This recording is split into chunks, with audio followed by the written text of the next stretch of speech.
ಎಲ್ರಿಗೂ ನಮಸ್ಕಾರ. ನಮ್ಮ ಕೃಷಿಯಲ್ಲಿ ಸಾಮಾನ್ಯವಾಗಿ ಇಳುವರಿ ಹೆಚ್ಚಿಸಬೇಕು ಅಂದ್ರೆ ಮೊದಲು ನೆನಪಿಗೆ ಬರೋದೇ ಗೊಬ್ಬರ ಮತ್ತು ಕೀಟನಾಶಕಗಳು ಅಲ್ವಾ? ಆದ್ರೆ ಇವುಗಳ ಆಚೆಗೂ ಒಂದು ಪ್ರಪಂಚವಿದೆ. ಸಸ್ಯದ ಸ್ವಂತ ಶಕ್ತಿಯನ್ನೇ ಜಾಗೃತಗೊಳಿಸುವ ಒಂದು ವಿಜ್ಞಾನ.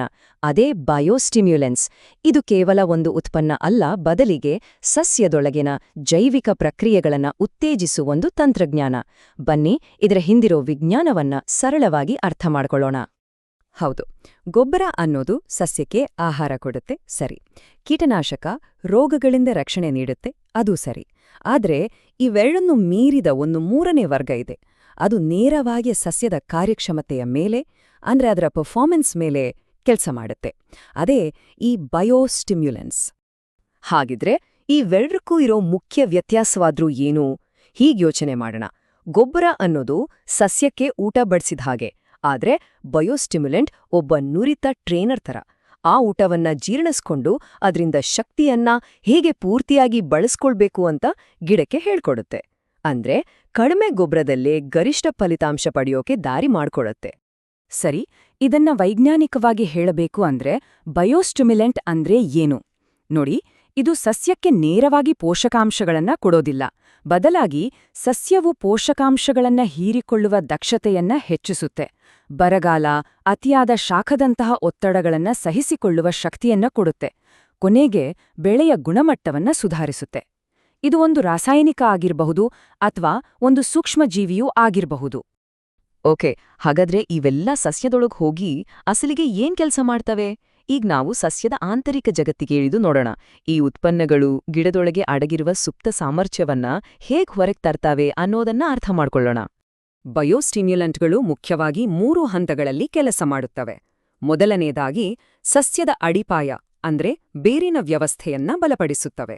ಎರಡನೆಯದಾಗಿ ಆ ಬೇರುಗಳು ಹೀರಿಕೊಂಡ ಪೋಷಕಾಂಶಗಳನ್ನ ಸಸ್ಯ ಸರಿಯಾಗಿ ಬಳಸಿಕೊಳ್ಳೋ ಹಾಗೆ ಮಾಡುತ್ತವೆ. ಮತ್ತು ಮೂರನೆಯದಾಗಿ ಕಷ್ಟದ ಪರಿಸ್ಥಿತಿಗಳಲ್ಲಿ ಗಿಡವನ್ನ ಕಾಪಾಡೋಕೆ ಅದರ ಆಂತರಿಕ ರಕ್ಷಣಾ ವ್ಯವಸ್ಥೆಯನ್ನ ಆಕ್ಟಿವೇಟ್ ಮಾಡುತ್ತವೆ. ಬನ್ನಿ ಇವುಗಳನ್ನ ಒಂದೊಂದಾಗಿ ನೋಡೋಣ. ಮೊದಲನೇದು ಬೇರಿನ ರಚನೆಯ ಸುಧಾರಣೆ. ಬಯೋಸ್ಟಿಮ್ಯುಲೆನ್ಸ್ಗಳು ಮುಖ್ಯ ಬೇರಿನ ಜೊತೆಗೆ ಸಾವಿರಾರು ಸಣ್ಣ ಸಣ್ಣ ಬೇರುಗಳು ಮತ್ತೆ ಬೇರಿನ ರೋಮಗಳು ಬೆಳೆಯೋ ಹಾಗೆ ಮಾಡ್ತವೆ. ಇದರಿಂದ ಏನಾಗುತ್ತೆ? ಬೇರಿನ ಒಟ್ಟು ವಿಸ್ತೀರ್ಣ ಹೆಚ್ಚಾಗುತ್ತೆ. ಇದು ಒಂದು ದೊಡ್ಡ ಬಲೆಯನ್ನ ಬೀಸಿ ಹೆಚ್ಚು ಮೀನು ಹಿಡಿದ ಹಾಗೆ. ಮಣ್ಣಿನಿಂದ ಹೆಚ್ಚು ನೀರು ಮತ್ತೆ ಪೋಷಕಾಂಶಗಳನ್ನ ಹೀರ್ಕೊಳ್ಳೋಕೆ ಸಸ್ಯಕ್ಕೆ ಸಾಧ್ಯವಾಗುತ್ತೆ. ಎರಡನೇದು ಪೋಷಕಾಂಶ ಬಳಕೆಯ ದಕ್ಷತೆ. ಗೊಬ್ಬರವನ್ನ ಹೀರ್ಕೊಂಡ್ರೆ ಮಾತ್ರ ಸಾಲ್ದು, ಅದನ್ನ ಸರಿಯಾಗಿ ಬಳಸ್ಕೊಳ್ಬೇಕು. ಬಯೋಸ್ಟಿಮ್ಯುಲೆಂಟ್ಗಳು ನೈಟ್ರೇಟ್ ರಿಡಕ್ಟೇಸ್ ಅಂತ ಕಿಣ್ವಗಳನ್ನ ಸಕ್ರಿಯಗೊಳಿಸ್ತವೆ. ಅಂದ್ರೆ ನಾವು ಹಾಕಿದ ಯೂರಿಯಾದಲ್ಲಿರೋ ಸಾರಜನಕ ವ್ಯರ್ಥವಾಗದೆ ಸಸ್ಯದ ಬೆಳವಣಿಗೆಗೆ ಪೂರ್ತಿಯಾಗಿ ಬಳಕೆಯಾಗುತ್ತೆ. ಅಷ್ಟೇ ಅಲ್ಲ, ಮಣ್ಣಿನಲ್ಲಿ ಗಟ್ಟಿಯಾಗಿ ಅಂಟುಕೊಂಡಿರೋ ರಂಜಕದಂತಹ ಪೋಷಕಾಂಶಗಳನ್ನು ಕರಗಿಸಿ ಗಿಡಕ್ಕೆ ಸಿಗೋ ಹಾಗೆ ಮಾಡ್ತವೆ. ಮತ್ತು ಮೂರನೇದು ಒತ್ತಡ ಸಹಿಷ್ಣುತೆ.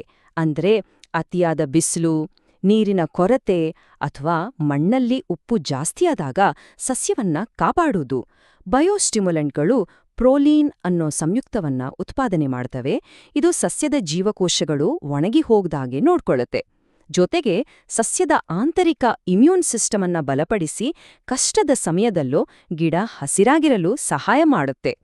ಇವು ಹೇಗೆ ಕೆಲಸ ಮಾಡುತ್ತವೆ ಅಂತ ಈಗ ನಮ್ಗೆ ಗೊತ್ತಾಯ್ತು. ಹಾಗಾದ್ರೆ ಈ ಕೆಲಸಗಳನ್ನ ಮಾಡೋಕೆ ಪ್ರಕೃತಿ ನಮ್ಗೆ ಯಾವೆಲ್ಲ ಪರಿಕರಗಳನ್ನ ಅಂದ್ರೆ ಟೂಲ್ಸ್ ಕೊಟ್ಟಿದೆ ಅಂತ ನೋಡೋಣ. ಯಾಕಂದ್ರೆ ಪ್ರತಿಯೊಂದು ಕೆಲ್ಸಕ್ಕೂ ಒಂದು ನಿರ್ದಿಷ್ಟವಾದ ಸಾಧನ ಇರುತ್ತೆ. ಮೊದಲನೇದಾಗಿ ಕಡಲಕಳೆ ಸಾರಗಳು. ವಿಶೇಷವಾಗಿ ಆಸ್ಕೋಫಿಲಮ್ ನೋಡೋಸಮ್ ಅನ್ನೋ ಕಡಲಕಳೆಯಿಂದ ಇದನ್ನ ತಯಾರಿಸ್ತಾರೆ. ಇದರಲ್ಲಿ ಸಸ್ಯದ ಬೆಳವಣಿಗೆಯನ್ನ ನಿಯಂತ್ರಿಸೋ ಸೈಟೋಕೈನಿನ್ ಮತ್ತು ಬೇರೆ ನೈಸರ್ಗಿಕ ಹಾರ್ಮೋನ್ಗಳು ತುಂಬಾನೇ ಇರ್ತವೆ. ಹಾಗಾಗಿ ಸಸ್ಯ ಚಿಗುರು ಹೊಡೆಯುವಾಗ, ಕವಲುಗಳು ಬರೋವಾಗ ಮತ್ತು ಹೂ ಬಿಡುವ ಹಂತದಲ್ಲಿ ಇದನ್ನ ಬಳಸಿದ್ರೆ ಅದ್ಭುತವಾದ ಫಲಿತಾಂಶ ಸಿಗುತ್ತೆ. ಎರಡನೇದು ಹ್ಯೂಮಿಕ್ ಮತ್ತು ಫಲ್ವಿಕ್ ಪದಾರ್ಥಗಳು. ಇವು ನೇರವಾಗಿ ಸಸ್ಯದ ಮೇಲೆ ಕೆಲಸ ಮಾಡೋದ್ಕಿಂತ ಮಣ್ಣಿನ ಆರೋಗ್ಯವನ್ನ ಸುಧಾರಿಸ್ತವೆ.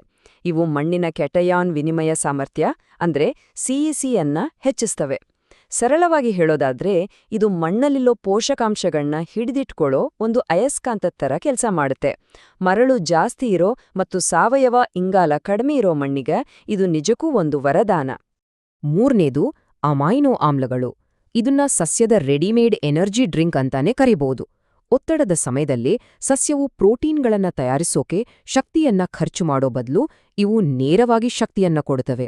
ಅದಕ್ಕೆ ಅತಿಯಾದ ಶಾಖ, ಹೂ ಉದುರುವುದು ಮತ್ತೆ ನಾಟಿ ಮಾಡಿದಾಗ ಆಗುವ ಆಘಾತದಿಂದ ಸಸ್ಯ ಬೇಗ ಚೇತರಿಸ್ಕೊಳ್ಳೋಕೆ ಇವು ಸಹಾಯ ಮಾಡ್ತವೆ.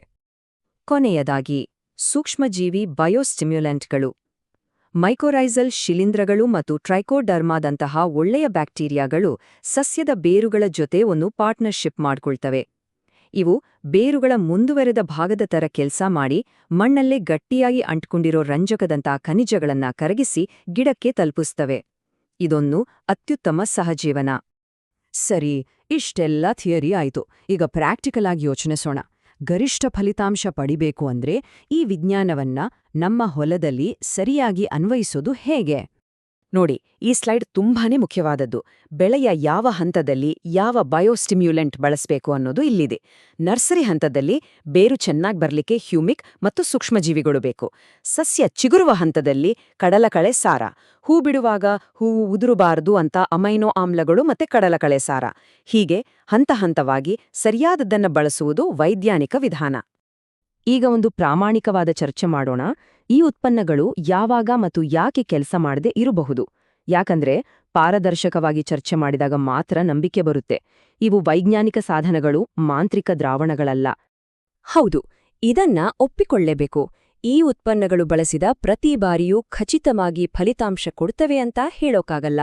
ಇದನ್ನ ಅರ್ಥ ಮಾಡ್ಕೊಂಡ್ರೆ ನಮ್ಮ ನಿರೀಕ್ಷೆಗಳು ವಾಸ್ತವಕ್ಕೆ ಹತ್ತಿರವಾಗಿರ್ತವೆ. ಫಲಿತಾಂಶ ಸಿಗ್ದೇ ಇರೋಕ್ಕೆ ಹಲವು ಕಾರಣಗಳಿರ್ತವೆ. ಮೊದಲನೇದಾಗಿ, ಮಣ್ಣಿನ ಫಲವತ್ತತೆಯೇ ತುಂಬಾ ಕಮ್ಮಿ ಇದ್ರೆ, ಅಥವಾ ರಾಸಾಯನಿಕಗಳನ್ನ ಅತಿಯಾಗಿ ಬಳಸಿ ಮಣ್ಣು ಹಾಳಾಗಿದ್ರೆ, ಇಲ್ಲಾಂದ್ರೆ ತಪ್ಪಾದ ಪ್ರಮಾಣದಲ್ಲಿ ತಪ್ಪಾದ ಸಮಯದಲ್ಲಿ ಬಳಸಿದ್ರೆ ಇವು ಕೆಲಸ ಮಾಡಲ್ಲ. ನೆನಪಿಡಿ, ಬಯೋಸ್ಟಿಮ್ಯುಲೆಂಟ್ಸ್ಗಳು ಉತ್ತಮ ಕೃಷಿ ಪದ್ಧತಿಗಳಿಡೆ ಪೂರಕ, ಬದಲಾಗಿಯಲ್ಲ. ಈ ಒಂದು ಮಾತು ಸ್ಪಷ್ಟವಾಗಿ ನೆನಪಿನಲ್ಲಿರಬೇಕು. ಬಯೋಸ್ಟಿಮ್ಯುಲೆಂಟ್ಗಳು ಈಗಾಗಲೇ ಚೆನ್ನಾಗಿರೋ ವ್ಯವಸ್ಥೆಯನ್ನ ಇನ್ನಷ್ಟು ವರ್ಧಿಸುತ್ತವೆ ಅಷ್ಟೇ. ಅವು ಹಾಳಾಗಿರೋ ವ್ಯವಸ್ಥೆಯನ್ನ ಸರಿಪಡಿಸೋಕೆ ಸಾಧ್ಯವಿಲ್ಲ. ಕೊನೆಗೆ ಎಲ್ರೂ ಕೇಳೋ ಪ್ರಶ್ನೆ, ಇದರಿಂದ ಆರ್ಥಿಕವಾಗಿ ಏನ್ ಲಾಭ? ಸಸ್ಯವಿಜ್ಞಾನವನ್ನ ಕೃಷಿ ಲಾಭದಾಯಕತೆಗೆ ಹೇಗೆ ಜೋಡಿಸಬಹುದು ಅನ್ನೋದನ್ನ ನೋಡೋಣ. ಇದನ್ನ ಸರಿಯಾದ ರೀತಿಯಲ್ಲಿ ಬಳಸಿದ್ರೆ ಇಳುವರಿಯನ್ನ 5% ಹೆಚ್ಚಿಸುವ ಸಾಮರ್ಥ್ಯ ಇವಕ್ಕಿದೆ. ಆದ್ರೆ ಗಮನಿಸಬೇಕಾದ ಅಂಶ ಅಂದ್ರೆ ಈ ಫಲಿತಾಂಶಗಳು ಆಯಾ ಪರಿಸ್ಥಿತಿಯನ್ನ ಅವಲಂಬಿಸಿರ್ತವೆ ಮತ್ತು ಖಚಿತ ಅಂತ ಹೇಳೋಕ್ಕಾಗಲ್ಲ. ಹಾಗಾದ್ರೆ ಹೂಡಿಕೆಯ ಮೇಲಿನ ಲಾಭವನ್ನ ಅಂದ್ರೆ ಆರ್ಒಐಯನ್ನ ಹೇಗೆ ಲೆಕ್ಕ ಹಾಕೋದು? ಇದು ಕೆಲವು ವಿಷಯಗಳ ಮೇಲೆ ಅವಲಂಬಿತವಾಗಿದೆ. ನಮ್ಮ ಮಣ್ಣಿನ ಆರೋಗ್ಯ ಹೇಗಿದೆ, ನಾವು ಬೆಳೀತಿರೋ ಬೆಳೆಗೆ ಮಾರುಕಟ್ಟೆಯಲ್ಲಿ ಎಷ್ಟು ಬೆಲೆ ಇದೆ, ನಮ್ಮ ಒಟ್ಟಾರೆ ನಿರ್ವಹಣಾ ಪದ್ಧತಿಗಳು ಹೇಗಿವೆ, ಉತ್ತಮ ಗುಣಮಟ್ಟದ ಬೆಳೆಗೆ ಪ್ರೀಮಿಯಂ ಬೆಲೆ ಸಿಗುತ್ತಾ, ಈ ಎಲ್ಲ ಅಂಶಗಳು ನಮ್ಮ ಲಾಭವನ್ನ ನಿರ್ಧರಿಸುತ್ತವೆ. ಹಾಗಾದ್ರೆ ಸುಸ್ಥಿರ ಮತ್ತು ಲಾಭದಾಯಕ ಕೃಷಿಯ ಅಂತಿಮ ಸೂತ್ರ ಏನು? ಅದು ಒಂದು ಸಮಗ್ರ ದೃಷ್ಟಿಕೋನ. ಆರೋಗ್ಯಕರ ಮಣ್ಣು, ಸಮತೋಲಿತ ಪೋಷಕಾಂಶಗಳ ನಿರ್ವಹಣೆ ಮತ್ತು ಇವೆರಡಕ್ಕೂ ಪೂರಕವಾಗಿ ಬಯೋಸ್ಟಿಮ್ಯುಲೆಂಟ್ಸ್ಗಳ ಬಳಕೆ. ಈ ಮೂರೂ ಸೇರಿದಾಗ ಮಾತ್ರ ಸುಸ್ಥಿರ ಇಳುವರಿಯನ್ನ ನಾವು ನಿರೀಕ್ಷಿಸಬಹುದು. ಕೊನೆಯದಾಗಿ ಒಂದು ಪ್ರಶ್ನೆಯೊಂದಿಗೆ ಈ ಚರ್ಚೆಯನ್ನ ಮುಗಿಸೋಣ.